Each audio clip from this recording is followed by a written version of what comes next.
पास बस घंटों का वक्त बचा है। हार कर पूरे यूरोप की जनता से अपील की, अगर आप यूरोप में रहते हैं और आपने मिलिट्री ट्रेनिंग ली है, अपने राजनीतिज्ञों की तरह असमंजस में रहने की जरूरत नहीं है।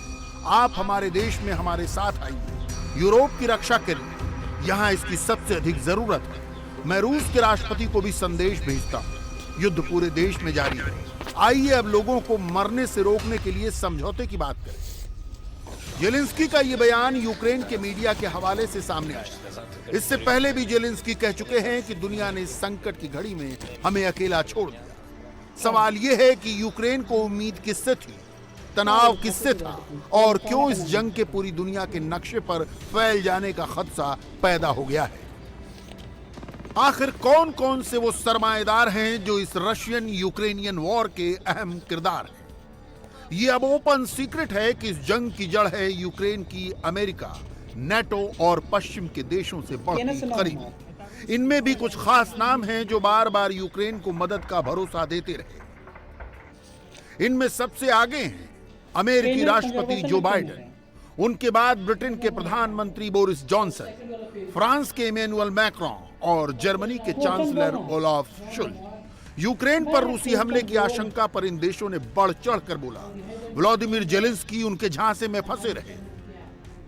जो बाइडेन के बयानों से तो लगता था कि अमेरिका और नाटो के देश पूरी तरह कमर कस के यूक्रेन के साथ खड़े हैं, मगर अब वो प्रतिबंधों से आगे की बात नहीं कर रहे, जबकि यूक्रेन को मैदान में जंगी मदद की दरकार है।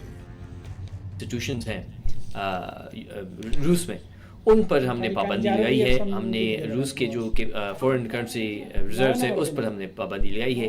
$1 ट्रिलियन इस वक्त जो रूस से बाहर हैं वो फ्रीज हो चुके हैं, वो बिल्कुल ब्लॉक हो चुके हैं। और ये सिर्फ शुरुआत है।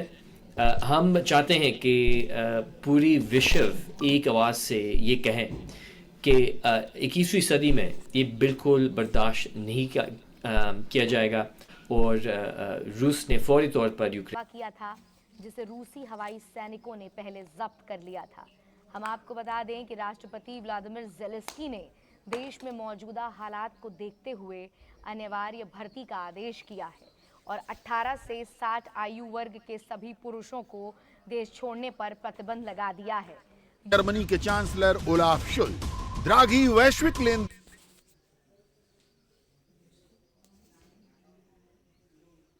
रूस से जर्मनी आने वाली गैस पाइपलाइन योजना को स्थायी रूप से बंद कर दिया। स्विफ्ट से रूस को बाहर करने का नुकसान पश्चिम के देशों, खासतौर पर यूरोपियन यूनियन को भी होगा और गैस किसी और मुल्क से लेना जर्मनी को महंगा पड़ेगा। आइए अब भारत और चीन की बात भी कर लेते हैं। नरेंद्र मोदी और शी जिनपिंग दोनों ने इस मामले से सुरक्षित दूरी बना रखी है। सर, भारत आपका बड़ा रक्षा सहयोगी है। क्या भारत रूस के मामले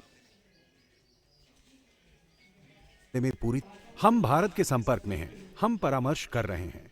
हमने इसे अभी पूरी तरह से हल नहीं किया है। अमेरिका चाहता है कि भारत इस मामले में खुलकर उसके साथ दिखे, मगर नरेंद्र मोदी ने प्योर डिप्लोमेसी का रास्ता चुना है। प्रधानमंत्री मोदी ने निजी तौर पर पुतिन से बात की। मोदी ने युद्ध की बजाय कूटनीति का रास्ता अख्तियार करने की अपील की। यूक्रेन में फंसे भारतीय छात्रों की सुरक्षा को लेकर बात की।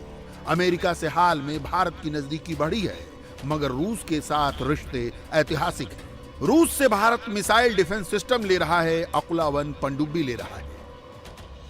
जहां तक यूक्रेन का सवाल है, उसके साथ अतीत में भी भारत के कूटनीतिक रिश्ते बहुत अच्छे नहीं रहे। परमाणु प्रतिबंधों और कश्मीर पर यूक्रेन ने भारत का साथ नहीं दिया, लिहाजा भारत का तटस्थ और गुट निरपेक्ष रुख ही उसके लिए कारगर है। जहां तक चीन का सवाल है तो उसके रिश्ते